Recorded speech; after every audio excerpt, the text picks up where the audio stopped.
So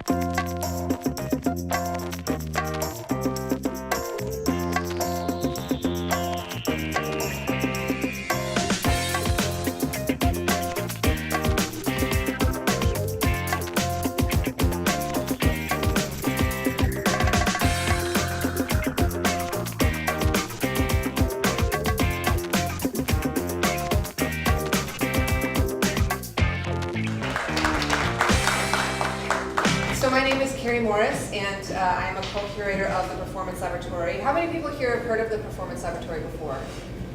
Awesome. When we first started out, we had about that many people in the audience. We had maybe between 4 and 10 people in the audience. We started the Performance Laboratory as a series in March of 2011. Yes. So it's been a little over 2 years that we've been running it.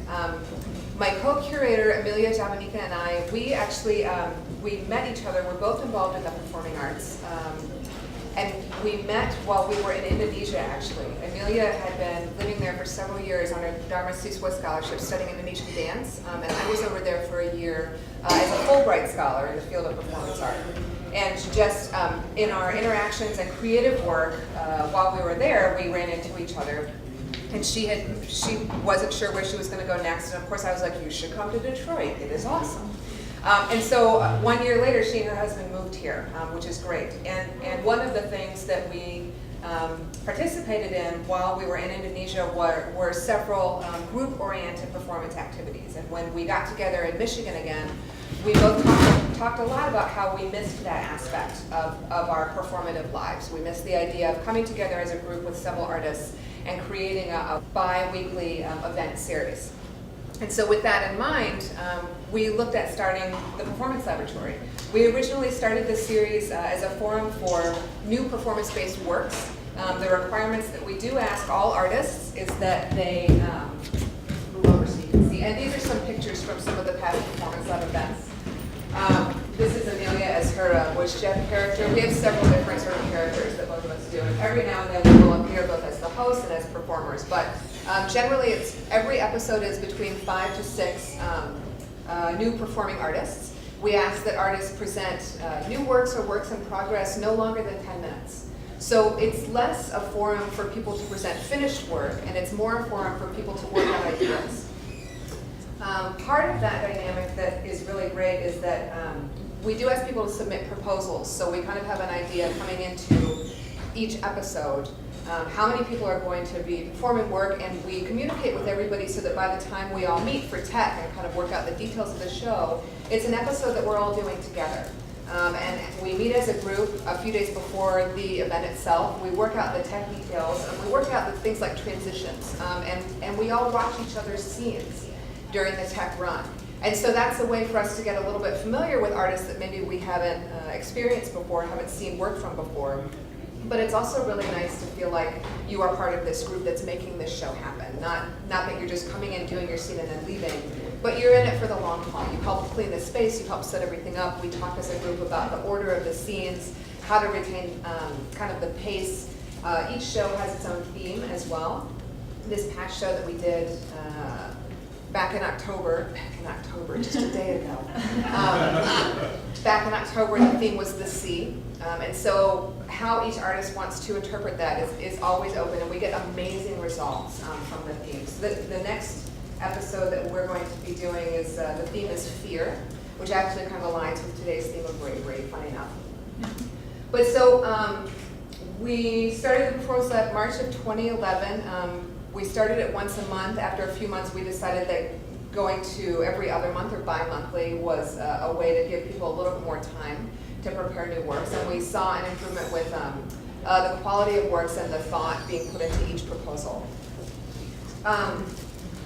At this point, we're kind of starting to collect all of the documentation from all of the different Performance Lab events that have happened in the past. At this point, we have provided a forum for over 70 artists to present new works. We have, I want to say there's 4 countries represented at this point now. We started it with just Detroit-based artists, but we've had artists come in from Berlin to do works here, come in from Spain to do works at Performance Lab. Multi-states, it's resulted in 3 people actually moving to Detroit because of the people and connections and community that they met at the Performance Lab. Performance Lab, bringing people to Detroit since 2011. So it's been really lovely. I think that, you know, the idea Amelia and I were approached about speaking today, I first thought, well, what does Performance Laboratory really have to do with this idea of bravery? And I started to think about the first time that we did a lab, and when we were first discussing this idea, all of the things that we didn't have. And how Performance Lab and this idea of starting a bi-monthly or a monthly performance series that would facilitate 70 artists over the course of now almost 3 years was actually a really bad idea. Because we didn't have a space, we didn't have any equipment, we didn't have any chairs. We actually just got chairs a few weeks ago. We've got like 40 of them now. So if anybody needs chairs, let me know. We didn't have a very strong network. We didn't have any money. Nobody ever has any money. What we did have was an idea. And we knew from doing work here and from meeting so many people here that there are a ton of people in Detroit who were doing work that we thought was awesome, and we wanted more people to see that. And so that being kind of the impetus for this series, that kind of drove it. And it's funny, because I think that with creative work, there is a certain amount of fear in what may not happen, in what the limitations may be. And once we did the first episode of the Performance Laboratory, and we had that 4 to 10 person audience, we were really inspired by the 5 to 6 artists that came through to present their work and how awesome their work was. And we immediately wanted to do it again. And as we kept doing it, more and more people kept coming up to us and saying, oh, I heard about this thing, I heard about this thing. What are you guys doing, the Performance Laboratory? That's rad. And now we have people coming up to us and saying, I always come to the Performance Laboratory, there's always something awesome there. There's always something awesome, and I always see something new. So for us, it's not only about now this idea of giving people a forum to present their work, but it's also about providing a forum for audience members to expand their ideas about what performance art might be. Performance art is generally defined as having 4 separate elements. There's space, there's time, there's the body of the performer, and I work with puppets a lot, so bodies are kind of expendable, so whatever. That's. But body of the performer is usually one, and a relationship between the performer and the audience. And so setting up those 4 things, those 4 very simple elements, can actually be really, really powerful. So that is the Performance Lab. If any of you would like to submit proposals for the next Performance Laboratory in December, please feel free. Yeah, at this point, all of those things kind of fell into place. The venues fell into place. We actually started this year a Performance Laboratory series. This is the first year we decided to roam. Because we had such success bringing this event to fruition with sort of no support and kind of nothing. We had been doing it at the Cave for a while. We're now roaming, and we're taking the event to a separate space each time we do it. So this idea that every time we come to a space, there is nothing there. And over the course of 2, maybe 3 days, and with all of these artists that are in each episode, we create a whole evening of performances from scratch. And that, starting out, might sound like a really crazy idea, or really difficult, or really, some people may even say, God, that's a horrible idea. Why would you go for nothing? Why would you, But we're always inspired. We're always inspired by that process. And we're always inspired by not only all of the artists that come together to help us make the show what it is, but all of the audience members, because the audience composes one of those 4 elements that's central to performance art. So without the people that are there and watching, we also wouldn't have a show. So that's the Performance Laboratory. Keeping in mind this idea, and again, these are images of a lot of and we have people with video screens for heads, we have people that dress up as old men. There's a couple of shots of me here there's a lot of shots of, there's a couple of characters where people have done different genders, like experimentation with gender. The interesting thing too that I always learn from with Performance Laboratory is that it also expands my notions of what performance can be. There are people working with a variety of media, and we've had performers come in from every discipline, from dance, from video art, from traditional theater, musical theater. We had a couple, let's see, we had a drummer perform at one point who wanted to take a composition that he had made that he thought sounded like a laundry machine, a dryer, and create a performative piece around that composition. So really the sky is the limit, and it's not medium specific as we sort of go forward. So thinking about this idea of bravery and art and bravery, I think too that there's a lot of trust involved, not only in the creative process but in performance laboratory as well. When we first started, we were nervous because we wanted to make all of the performers that were submitting feel very well cared for and feel like they had a forum that would represent their work in the best way possible. And coming to the performance laboratory with nothing, we would always tell them the tech stuff that we have is very, very simple, but let us know what you're going for and we can work to pull things together. Having nothing, we've staged performances before that have required 5 projectors, and just through word of mouth, people are so generous and things come together. We've staged performances before where we need 10 mics, 2 amps, things like that are bigger than what we ever thought possible, but somehow it always happens. And I think that's a testament to the support of the community for the series, as well as the support of the community for kind of continuing to engage with performance art. So, thinking again about this idea of bravery, one of the reasons that I asked Cameron to be here with me today was... Real quick, you mind if I take 30 seconds? Take 30 seconds. Okay. Continue with the deal. I'll tell you why in a second. You don't have to explain. Go ahead. About a year ago, I was involved in a director's laboratory at the Purple Rose Theater out in Chelsea. And Cameron was also participating in that same lab, as was another member of our audience here. And while the actor-director's lab was really great, in the first day that we got to know each other, everybody was introducing themselves and talking about their creative work and what they did. And Cameron started off by saying, I am an actor, but during my day job, I'm actually a firefighter for the city of Detroit, and I'm stationed in Southwest Detroit. And he said, and I'm a little nervous to be here today.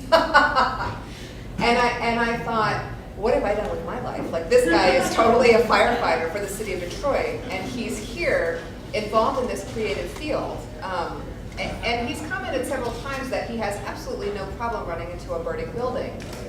But when he gets in front of the artistic director of a national theater company, he can't feel his knees.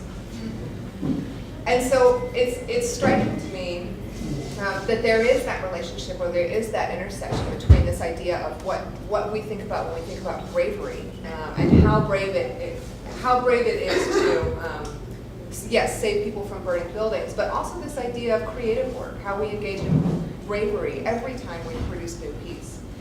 One of the things that's amazing to me about the Performance Lab is that as creative workers, every time I see a new piece, I feel like there's a new invention that's being shown to me. So it's constantly this process of reinventing and, not reinventing, but inventing something new and continuing to push the envelope of the things that you've done before as creative workers and sort of as artists. So I think that's a really important part of the process as well.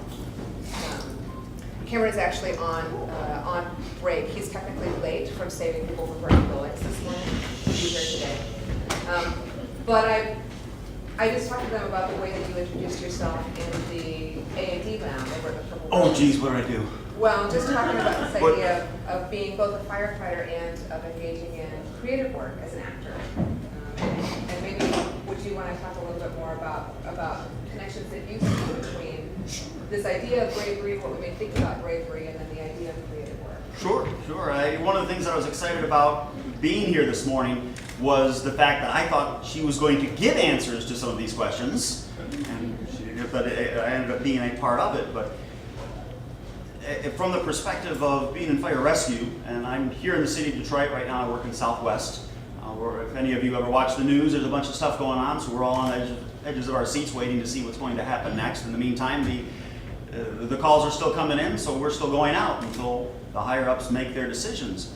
But I've never considered myself being particularly brave, or any more brave than anyone else that's sitting in the room right now. It's just what I've become accustomed to because I chose to do the work, or I have a knack for it. Maybe I'm a a little crazy. I don't know, in a burning building, everybody runs out, you run in. It's a maniac's job, right? But I don't necessarily perceive it from the same perspective a lot of other individuals do because of the background I have with it. My parents were firefighters, I've been exposed to it. I have education to understand it, to realize, well, no, it's not really that scary of a situation when you know A, B, C, and D. And it made a nice crossover, because I've always been in the performance arts for almost as long as I can remember, one form or another. And a number of years ago, it occurred to me, and it's been playing out more and more every year, that I get to do something with performance arts that I never did when I was in the Marine Corps, because it was just the situation that I was in. I have really yet to be able to do as a firefighter in Detroit. And once in a while, I guess, other than theater, the closest thing to it would be when I'm teaching. I'm also a college professor down in Wayne County. And that is expressing an idea without the baggage, if you will. That's what performance arts, anyways, allows me to be able to do. To take a situation, I mean, when you see theater or good theater, it'll make you feel happy or sad, angry, surprised. Great theater will push it all to the next level and leave you walking away with something palpable. And that scares me more than actually doing the work of fire rescue or the work that I did when I was in the Marine Corps, because of wondering if the individuals who walk away are going to get out of it what I'm hoping they will. So when it comes to being brave, it's definitely the individual's perspective on it. I have an idea of what I'm hoping is going to come out of the operation. Will it happen? So I lean towards the performance arts because I can help express to individuals the feeling of pain, the feeling of fear, the feeling of bravery, all of these things, without the baggage that would say come along with an actual emergency scene where someone's lost their home, or someone's lost a loved one, or someone just had the possibility of it happening and ended up being nothing, which is always great. False alarms are wonderful, but they don't always happen. So with doing all this work, bravery for me comes into play more when I'm doing performance artwork, because of hoping that the individuals that are there, and whatever type of performance it might be, get out of it what we're trying to display, and are able to walk away with a better perspective, a better point of view, maybe be able to deal with something themselves in the future without needing to go through the hazards of the baggage that go along with it when it really happens to you. And from the topic of bravery, that is a bigger issue for me than anything that I've ever done in my 23 years in the fire service. Hoping that that will actually be accomplished. Getting up on stage, what they've been doing here for the last almost 3 years now. It's not always, for me, what somebody's impression of what it is that's being done, or what they think of me as far as the work being done, but hope you were able to get something out, even when it's something as simple as teaching the kids how to stop, drop, and roll. You know, it's like, well, it is important. So bravery comes from all different perspectives, and it was, I forgot who was it did the quote now, but the one that you had told me about that you read, where I just fine walking into a structure fire, but I can't stop my knees shaking when I'm in front of a guy. You said that. I said that, but it was I'm trying to remember who it was who quoted it, and it sort of surprised me that she used the quote. And then I said that, but there's just situations where it's like sometimes ignorance is the easiest way to be brave. Because if I had absolutely no idea who he was, it probably wouldn't bother me in the slightest. Oh, there's a good idea. I think too that idea though of working very hard as a performer, or working very hard as an artist to sort of boil what you're doing, or boil a piece down so that the audience member or the viewer is coming away with the essence, the idea that kind of is the core of the essence of the piece you're trying to get across with. When I think about the form of performance art, and I think about it as we talk about those kind of 4 elements, you know, time, space, body, and relationship between the audience. A lot of times it's I find as someone engaging creative work, and specifically with performance art, when I just think about those 4 elements, it's a lot simpler than sometimes, a lot of times I'll overthink performance pieces. And when you stop and think about things like breath is huge, but we don't think about it. But when you look at it, breath in a formal way, like a performative way, it starts to be a really interesting aspect of performance. And so, but it's just interesting to me that you commented on this idea of like hoping that the viewer will walk away, the audience member will walk away with the essence of the idea that you're trying to get across to them. I think in some ways, formally, performance art also does that same thing, as well as conceptually, too. Yeah. So what is the maybe we can talk about, as an actor, what's the role or what's the performance piece that you are most proud of as you think about? Oh, geez. I think out of all the performances that I've had, the piece that I've been happiest with overall was as Father Flynn. As Father Flynn for Doubt parable. We did, or I should say we did the Bay City Players, which is where I've done a lot of my work, Midland, and then there's a couple of shows coming up at the Whistling Idiots, which is a dinner theater in Bay City. But out of all of the shows that I've been a part of, I'd have to say the one, and how did you word it again? The one that I'm happiest with, I'm proudest of. Proudest of you. Probably it would have to be that. Just because, if anyone's seen the movie, then you need to read the script, because the script is written completely different than how they did the movie. The movie was fantastic, but the script is, the writer put together something that is exactly what the title says. And if you don't change your mind about what happened 10 times between these seats and that door when you leave, something was done wrong with the way the script was written. And I think out of all the things that I've been a part of for as long as I can remember, the one that I was most pleased with, you gotta think about it, Bay City, there are a couple of Catholic people in Bay City. It's huge. So it definitely kicked up a controversy as far as doing that show in Bay City. And out of everything that we did, that I've done, there were a lot of people that did that very thing. They changed their mind about what happened half a dozen times between the seats and the door, let alone what happened after that. And I heard about that later, and I said, well, great, we did what we were supposed to do, and not wanting to skew things one way or the other. The idea was to leave everybody in doubt in that particular situation, and we managed to pull it off. We're definitely going in a good direction that first night, that opening night, when it opens with prayer, and half the audience did this. And everybody was just sucked right into what was going on, and we achieved our goals with that. But I never, in that instance, concerned myself with what anyone thought of me personally with putting that performance on, that piece on, because I went with the long nails and everything. I was actually expecting to get a little flack from the guys at the engine house when I did that. But nobody said anything. I was kind of discreet about it and kept my nails clean. But you know, just firefighters can be cruel, and that's just because of the job. It's what they call an escape mechanism because of what we deal with at work. They can really lay it thick with the jokes. But it's that one I would think would had to have been the most nerve-wracking piece I had done, and it turned out very well, to be honest.